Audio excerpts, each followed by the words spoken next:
오늘 본문은 그럼에도 불구하고 우리 하나님의 그 사랑을 우리는 엿볼 수 있습니다. 우리가 어떻게 본문을 보느냐에 따라 관점이 다른데, 영어에는 그 good, better, best가 있죠.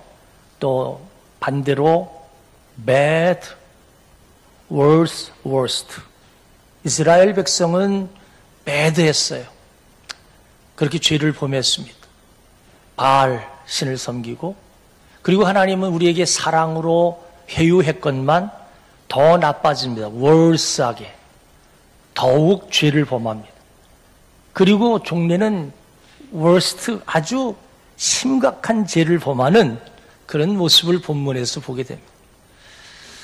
정반합으로 오늘 본문의 사이클로 나타난 이 본문의 내용은 이제 3장으로 온니엘로 삼갈 에웃으로 이어지는 12명의 사사, 그리고 21장까지 전개되는 사사기의 총론이다라고 볼 수 있겠습니다. 그래서 총론을 통해서 우리 하나님의 마음, 신론, 아버지를 오늘 우리가 깨닫는, 아버지의 마음을 깨닫는 저와 여러분들이 될 수 있게 되기를 바랍니다.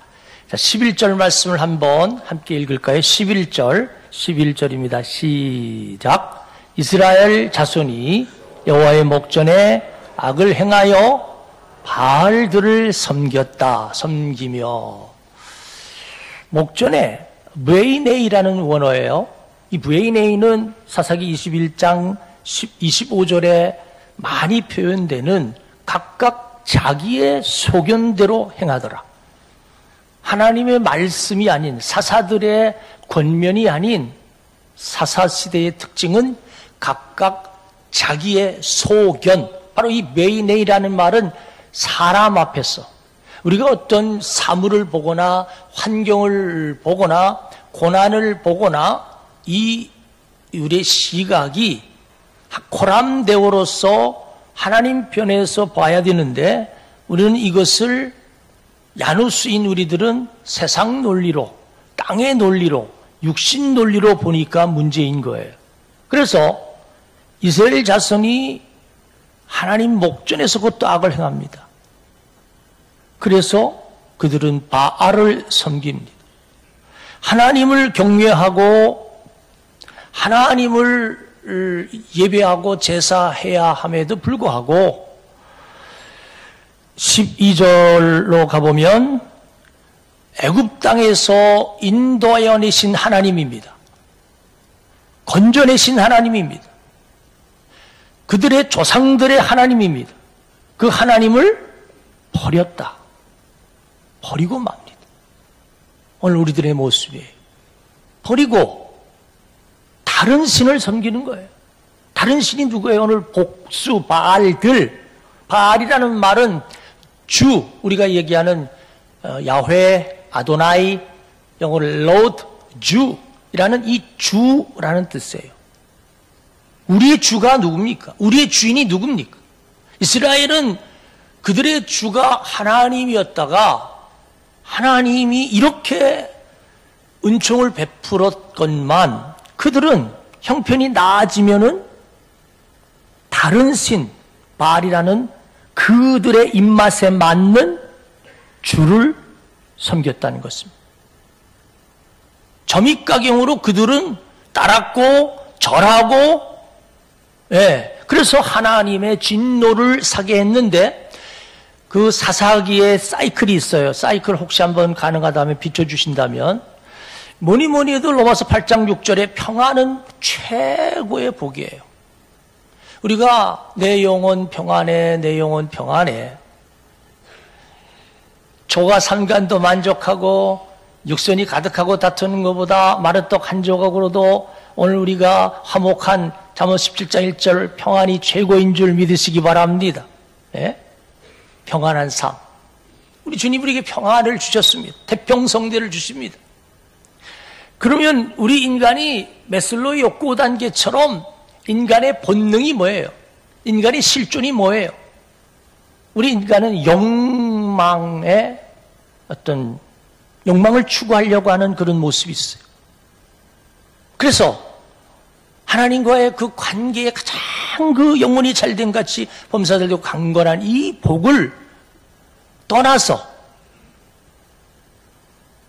누가복음에 집 나간 탕자처럼 떠나서 다른 그 무엇, 뭔가 좀 그들의 추파에 그것이 바로 바알과 아스다롯이라는 신입니다.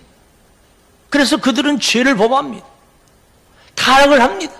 그럼 하나님은 거기에 맞는 매를 대해 징계를 하십니다. 그러면은 살려달라고 주여 주여 하고 회개하면 우리 하나님은 또 용서해 주시고 또 사사를 보내서 구원해 주시고 하는 이런 사이클이 계속 반복되는 거예요. 우리는 이제 우리 연결고리를 끊어야 될 것입니다. 그래서 우리는 이제 늘 평안한 가운데에 구원 베푸신 하나님의 은총과 은혜를 간직하면서 하나님과 동행하는 삶, 하나님과 친밀한 삶, 하나님과 연합하는 삶, 이러한 삶을, 관계 중심적인 삶을 살아가는 저와 여러분들이 될 수 있게 되기를 바랍니다. 네. 잊어버린 게 문제예요. 왜 잊어버렸을까? 가르치지 않았으니까, 읽지 않으니까 잊어버리는 거예요. 자연히 잊어버리고 그들이 바알, 아세라, 아스다롯을 섬깁니다. 바알은 한번 그림이 비춰줄 수 있나요? 바알은 남신이에요. 바알은 농경 문화 속에서 구름, 폭풍, 그리고 비를 주관하는 신입니다. 그래서 바알 신인데 바알은 저렇듯 소출을 내게 한다라고 그들은 생각했어요. 소출이 뭐예요? 잘 먹고 잘 살기 위해서, 풍요를 위해서, 행복을 위해서 소출이 있어야 되는데 가나안 속에서 이른 비, 늦은 비, 늦은 비, 이른 비 이렇듯 비가 내리지 않는 그런 문화 속에서 자연히 그들은 하나님을 의뢰하고 하나님을 신뢰하는 것이 아닌 비를 내리게 한다라는 그런 어떤 샤머니즘, 그런 어떤 그 미혹된 영에 그만 끌려서 바알 앞에 제사를 드리고 거기에 무릎을 꿇고 제단을 쌓고 신전을 가는 거예요. 신전 가면은 그러면 제사만 드립니까? 바알과 아세라, 아스다롯은 짝이에요, 짝. 아스다롯을 이것이 점점 악화되는데 바알 신만 섬기려고 가다가 아스다롯을 섬깁니다. 왜냐하면 그들은 잘못된 신앙이죠. 그래서 그 신전에 성창이 있고, 그래서 그들은 결국은 그 못된 짓을 하게 되면 바알과 아세라가 결국은 비를 내리게 한다라는 이런 잘못된 신앙을 가지고 있었어요. 아스다롯은 비춰주시면 저 에베소 교회의 아데미 신전하고 같아요. 풍요의 신, 타산의 신이에요. 인간이 추구하는 타산, 풍요. 이것을 위해서 우리는 기복이에요. 비나이다, 비나이다. 산신령께 비나이다. 비나이다, 비나이다. 다를 바가 뭐가 있어요? 바알, 오늘날 현대판 바알들은 뭐며 오늘날 현대판 아세라, 아스다롯은 뭡니까? 바로 이러한 풍요 앞에, 이러한 유혹 앞에 그들은 배교, 변절, 영적 간음이죠. 하나님, 출애굽기 10장, 신명기 5장에 10계명이 그러하듯이 우리 하나님만을 마음, 목숨, 뜻, 힘 다해 사랑해야 되는데 신명기 6장 5절 아닙니까? 하나님이 아닌 다른 그 무엇에 눈을 돌리고 거기에 가서 하나님 버려버리고 바알신에게 가서 거기에 가서 제사하는 이 모습을 볼 때 하나님이 어떻게 하겠어? 질투하지 않아요? 시기하지 않아요? 그래서 하나님이 돌아오게 하는 그런 방안으로 심판을 하시는 것입니다. 매를 대시는 거예요. 하나님의 심판이 어떻게 임하였습니까? 13절, 14절 한번 비춰주시기 바랍니다. 하나님께서, 여호와께서 이스라엘에게 진노하십니다. 노력하는 자의 손에 붙입니다. 노력을 당케 하십니다. 모든 대적의 손에 팔게 합니다. 그래서 대적을 당하지 못하게 한다는 거예요. 노력이라는 이스라엘 심판하는 도구로 노력이라는 방법을 사용했어요. 하나님이 심판입니다. 우리 주님은 지팡이 목자가 여호와는 나의 목자다라고 하면서 주의 지팡이와 막대기라고 하는데, 지팡이는 사랑적 측면이에요. 그러나 사랑만 가져가지 않아요. 여러분, 자녀들이 나쁜 짓 하면 우리가 친자녀라면, 친부모라면 어떻게 한다? 매를 대는 거예요. 초달금치 말하고. 그리고 그것이 호세아서의 내용이에요. 로암마. 아니, 엉뚱한 호세아가 고멜을 사귀었다? 어떻게 된 거예요? 그래서 낳은 아들이 내 아들도 아니고 내 딸이 아니란 말이에요. 내 백성이 아니란 말이에요. 하나님이 징계, 심판을 하게 되었다는 것입니다. 갑자기 이런 곡식과 재물이 빼앗기는 일이 당해지게 됩니다. 또한 대적의 손에 팝니다. 그리고 어디를 가든지 여호와의 손이 그들에게 재앙을 내리더라는 거예요. 그러니까 오늘 이런저런 모양으로 꼭 그렇다는 건 아니지만 우리 삶 속에서 재난, 고난, 이런 시련 역경이 올 때에 우리는 잠깐 묵상해야 돼요. 그리고 이 고난의 이유를 알아야 돼요. 10중 8구는 하나님의 사랑의 표현이에요. 내 얼굴을 봐라 이야기야. 왜 거기에 기웃거리냐 말이지. 돌아오라라는 신호예요. 옐로우 사인이에요. 그래서 15절에 보니까 그들이 어디로 가든지 여호와의 손이 그들에게 재앙을 내리시니 그 여호와께서 말씀하신 곳과 같고 여호와께서 그들에게 맹세하신 곳과 같아서 그들의 괴로움이 심했다. 괴로움을 겪고 있습니까? 괴로움을 당하고 있습니까? 왜 괴롭습니까? 내가 심은 자업자득, 인과응보, 내가 심은 것에 대한 열매예요. 2장 16절입니다. 그래서 나와 여러분과 이스라엘 그들을 위해서 사랑을 베푼 것이 사사들을 보낸 거예요. 보이는 사사들을 통해서 그 모든 일들을 평정케 하시고 블레셋이든 아니면 칠족속이든 아말렉이든 그래서 나의 옆구리 가시 올무된 것을 제거하게 만들어 준다는 거죠. 노력자의 손에서 구원하게 하시는 분이 참 좋으신 우리 하나님인 것을 믿으시기를 바랍니다. 하나님께서 이스라엘 구원하시는 근본 동기를 설명하기 위해서 사사기 속에 감추어진 그 숨어있는 의도, 그것을 아주 기술적인 표현으로 사용한 말씀이 2장 16절인 거예요. 그러므로 사랑하는 여러분, 오늘 사사를 보내서 이런저런 모양으로 자의가 아닌 타의에 의해서 우리 민족이 그러하지 않았습니다. 36년의 식민지를 종식시킨 것이 그러하고 6.25의 그 동족 상잔의 마침표를 찍어주신 분도 하나님이라면 우리는 정신 차리고 우리는 하나님의 공의를 구하는 하나님의 백성들이 돼야 되는데 사사를 보내서 이렇게 문제를 해결해 줬다고 한다면 하나님 감사합니다 하고 하나님 앞에 오늘 찬미 찬송 찬양의 예배를 드려야 함에도 불구하고 오늘 우리는 어떠합니까? 오늘 우리는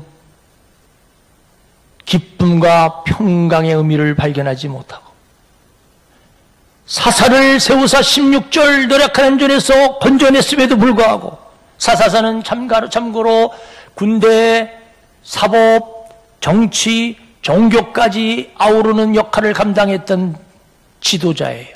그 지도자들이 왕정시대가 있기 전에 과도기 속에 세워진 지도자들을 통해서 모든 문제가 해결되게 되고 그래서 구원하게 해 주셨다는 것입니다. 네. 하나님이 용서해 주셨다는 거죠. 하나님이 손을 내미셨다는 거죠. 하나님이 우리에게 자비를 베푸셨다는 거죠. 하나님의 따사로운 사랑을 깨닫게 되기를 바랍니다. 그리고 하나님의 그 은총에 대해서, 하나님의 개입에 대해서 감사하는 저와 여러분 되시기를 바랍니다. 해결해 주신 하나님께 우리는 감사하시기를 바랍니다. 그것이 육신의 문제든 어떤 재물적인 문제든 자녀들의 문제든 이런저런 문제들이 해결이 됐어요. 풀려졌어요. 그러면은 할렐루야 감사하면서 하나님 앞에 찬양 경배 예배를 드리고 이제 이후로부터 다시는 내가 쳐다보지도 않겠다, 가지도 않겠다 라는 의연한 결단한 의지를 가져야 함에도 불구하고 17절 한번 읽겠습니다. 17절 찾아 읽겠습니다. 시작. 순종하지 아니하고 오히려 다른 신들을 따라 음행하며 그들에게 절하고 여호와의 명령을 순종하던 그들의 조상들이 행하던 길에서 속히 치우쳐 떠났어 그와 같이 행하지 아니하였더라. 이게 우리의 모습이에요. 이것이 이스라엘 백성들의 모습이었어요. 배은 망독도 유분수지. 그러면은 가지 말아야 되고 그런 악행을 행하지 말아야 되는데 오히려예요. 순종하지 아니하고 오히려 다른 신들을 따라가서 음행을 하고 절하고 순종하던 그들의 조상들이 행하던 길에서 치우쳐 떠나가지고 행하지 아니하는 불순종하는 이런 모습을 보여주고 있습니다. 종착역이 아니에요. 또다시 배교의 모습을 보게 됩니다.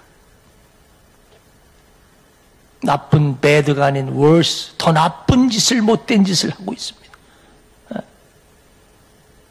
그러니까 18절에 여호와께서 그들 위해 사사를 세울 때는 사사와 함께 했고 그 사사가 사는 날 동안 여호와께서 대적의 손에 구원했지만 이제 그런 죄에 대한 벌 대가로 대적에게 압박과 괴롭게 함을 받아 슬피 부르짖음으로 여호와께서 따라서 여호와께서 뜻을 돌이키셨습니다.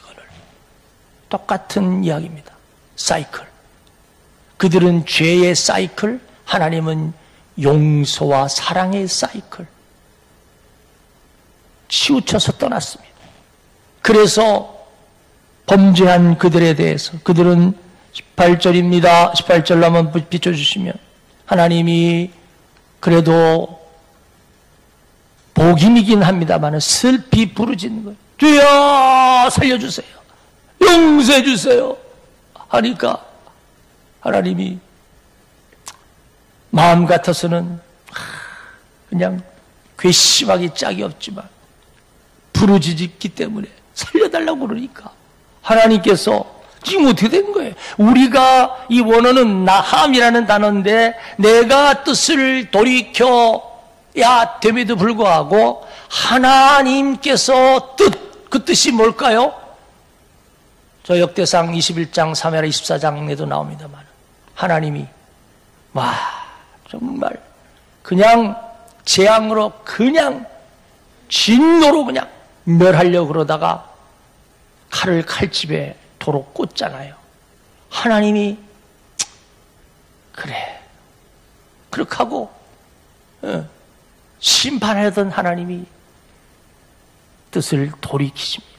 용서하십니다. 자비를 베푸시는 거예요. 우리는 듣고 깨닫게 되기 바랍니다. 그럼에도 불구하고의 하나님이에요. 그들이 부르짖었기 때문에요. 천만에 그들은 복임, 우는 척을 했지요. 그들의 마음 중심을 헤아리시는 하나님이에요. 부르짖는 척한 그들을 아시는 하나님은 그래도 긍휼과 은혜로 품어주시고 용서하시고 그래서 다시 재기의 발판을 마련하게 해 주십니다. 그러면 어떻게 돼요? 그러면은 그래 이제는 정말 다시는 내가 죄를 짓지 말아야지 이런 마음을 가져야 되는데 19절 한번 함께 읽겠습니다. 19절 시작. 그 사사가 죽은 후에는 그들이 돌이켜 그들의 조상들보다 더욱 타락하여 다른 신들을 따라 섬기며 그들에게 절하고 그들의 행위와 배역한 길을 그치지 아니하였으므로 더욱 타락하는 거예요. 배악한 길을 그치지 아니하는 거예요. 하나님께서 돌이켰잖아요. 하나님께서 나함 돌이켰으면 이스라엘이 돌이킨 게 아니에요. 하나님이 바꾸셨잖아요. 그러면은 우리가 양심이 있으면 다시는 아버지의 마음을 알아 아버지께 나와 율례와 법도를 지키고 그들과 약조한 언약을 지켜나가야 되는 거 아닙니까? 약조가 뭐예요? 여호수아 24장 15절에 나옵니다. 오늘 이 사사기 2장 20절에 나옵니다. 그들 조상들에게 명령한 언약이 있었어요. 그 약조가 뭐예요? 신명기 5장 1절부터 5절이 그러하고 여호수아서 24장 15절 나와 내 집은 여호와를 섬기겠다고 약조했습니다. 물었을 때 그러면요 하고 결단코 여호수아 24장 16절 다른 신을 섬기지 아니하겠다고 그들은 굳게 맹세까지 했습니다. 여호수아 24장 21절에 또 물으니까 3-4번 우리는 여호와만을 섬기겠다라고 그렇게 단단히 약조한 그들이 용서했음에도 불구하고 또 자비를 베풀었음에도 불구하고 여전히 죄를 범하는 이들의 모습, 이것은 오늘 우리들의 자화상입니다. 그러므로 사랑하는 여러분, 오늘 하나님 앞에 나온 여러분, 저만이 나의 반석이여 산성이여 요새여 피난처이신 것을 알고 20절로 23절 속에서 우리 주님의 교훈을 우리가 마음에 새기기 바랍니다. 우리 하나님은 따라합시다. 시험하시는 하나님. 그럼에도 불구하고 오늘 2장의 결론 부분입니다. 쫓아내지 않았습니다. 22절에 그러면서 우리 주님은 그래도 돌아오기를 학수고대하면서 시험하면서 틈이 뭘까요? 이 시험은 유혹, 템테이션이 아니에요. 테스트하면서 어떻게든지 오늘 우리 자녀들이 돌아와 우리에게 기회를 부여하는 것입니다. 기회를 재기의 발편을 마련하는 것입니다. 돌아와라, 돌아오거라, 돌아오길 바란다 하면서 2장 23절에 쫓아내지 아니하고 여호수아의 손에 넘겨주지 아니했다는 표현이 22절과 함께 그런 맥락인 것입니다. 우리 하나님의 사랑입니다. 우리 하나님의 은총입니다. 기회를 부여해 주시는, 다시 한번 기회 주신 하나님께 감사하시기 바랍니다. 오늘 아직 사무엘서 표현대로 꺼져가는 등불 끄지 아니하고 상한 갈 때 꺾지 아니하신 하나님, 아직 등불 희미한 가운데 있습니다. 아직 우리 주님은 우리에게 기회를 주셨습니다. 이 기회를 따라 이제라도 늦지 않았습니다. 이제라도 돌아오셔서 전부여 의지없어 손들고 옵니다. 주 날 버리시면 나 어디 가오리까 라고 주 앞에 나와 회개하면 우리 주님은 과거를 불문에 붙이고 품으시고 용서하시고 사랑하시고 끌어안으시고 우리에게 지온의 태로와 우리에게 성령의 역사, 성도로서의 삶을 베풀어 주실 것을 믿으시기를 바랍니다. 그러므로 성령 충만하여 승리하는 저와 여러분, 말씀으로 무장하는 저와 여러분, 예배에 올인하는 저와 여러분이 되어서 이 시대에 너희가 시험을 당하나 환난 당하나 강하고 담대하라. 내가 세상을 이겼다. 세상을 이긴 이김은 이것이니 믿음이다. 믿음으로 이겨서 승리함으로 오늘 하나님을 영화롭게 하는, 하나님을 기쁘게 하는 하나님의 자녀들이 다 될 수 있게 되기를 바랍니다.